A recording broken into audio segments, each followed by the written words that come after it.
Hello and welcome. This is Miss Alisia Antonette with the Energy Healing Channel TV. Welcome to the channel, and today's topic I'm going to be talking about how important it is to use the symbols of Reiki healing. Before I get into the video, I would like to ask for your support for the channel. Okay, I do have a goal for 2021 to grow the channel to 10,000 subscribers. So if you can hit the subscribe button below and also press the thumbs up, I would really appreciate that. Okay, so let's go ahead and hop in. So is it important? In my opinion, the short answer is no, but let me kind of explain why I say that. So the symbols, if you do a simple search online, you're going to find the symbols, and a lot of those symbols are from the original system. Some of those symbols are actually from other spiritual and religious groups in Japan and in other Asian countries. Now, traditionally, the symbols are supposed to be kept confidential.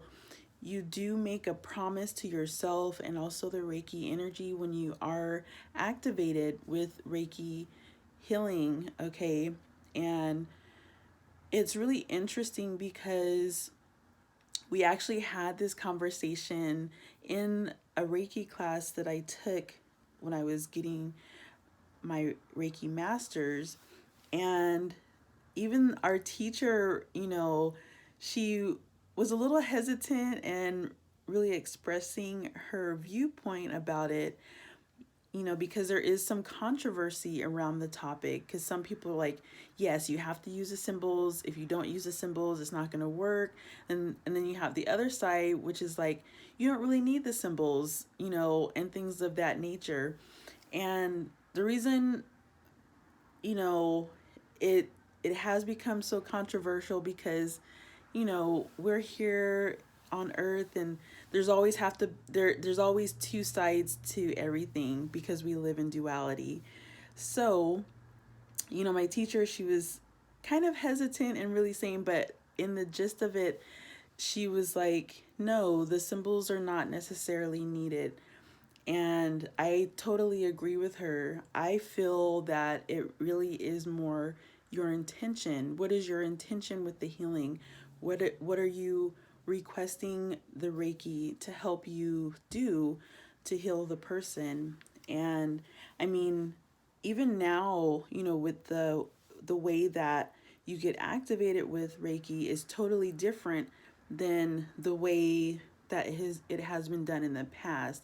In the past, the teacher had, like, you sat in front of the teacher and they actually like put the symbols into your space, and they acted as the conduit. Now when you become Reiki attuned, the Reiki energy itself attunes you. Like, the teacher is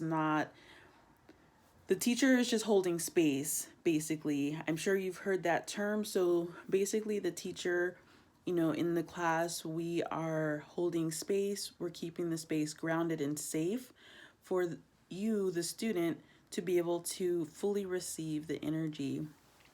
So don't get me wrong, though. I do, and it's probably because I practiced with using the symbols for a long time. I've been a Reiki master for, it's been about 6 years now, 6 or 7 years.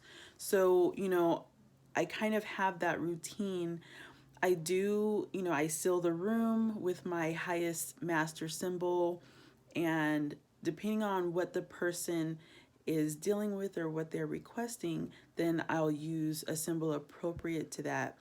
And I want to briefly touch on, the symbols. You don't have to draw them perfectly like during the session. Just thinking about the symbol and its name and the intention. I would say your intention overall is what's most important.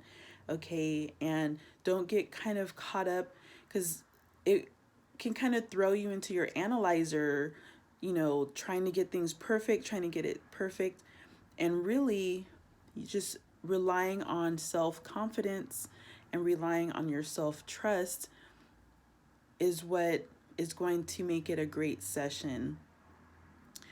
And before I go, I would like to invite you to my next Reiki course.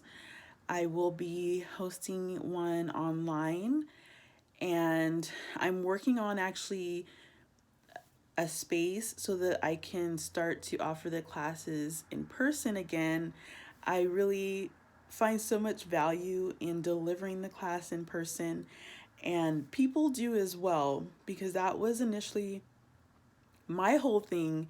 You know, I originally had got attuned online, but I felt there was a missing component, and the missing component was the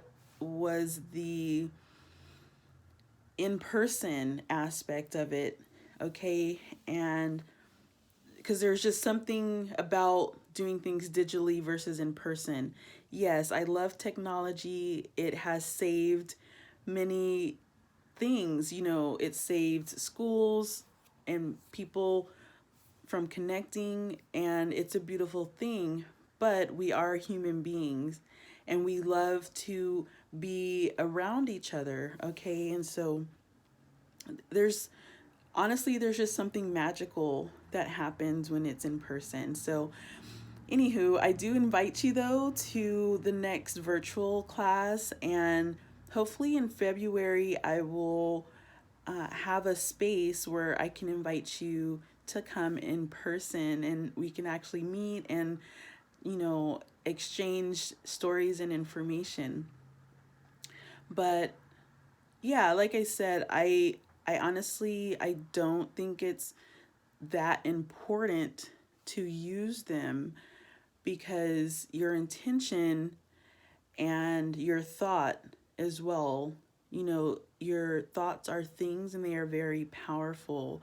And when you set your mind to a certain frequency or a certain thought, you can make it come to fruition. So yeah, so I hope you're having a beautiful day.